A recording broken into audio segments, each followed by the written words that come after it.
আসসালামু আলাইকুম। রান্না করছি গরুর মাংস আজকে আলু দিয়ে।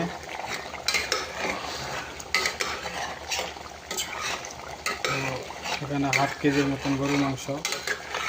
এভাবে গরুর মাংস রাঁধতে হলে আপনাকে কিছু 4-5টা এলাচি, 4-5টা লং, গোলমরিচ, হলুদের গুঁড়া, মরিচ এবং দারচিনি, তেজপাতা দিয়ে মশলাটা আপনাকে ভালোভাবে মাখিয়ে নিতে হবে।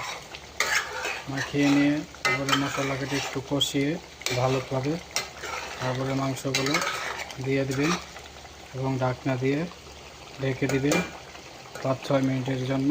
তারপরে এগুলো খাবার একটা লাড়া দিবেন। আজকে রান্না করছি গরুর মাংস। সবাই পাশে থাকবেন এবং আমার চ্যানেলটিকে সবাই সাবস্ক্রাইব করে দিবেন এবং একটি লাইক, একটি কমেন্ট করবেন। আসসালামু আলাইকুম।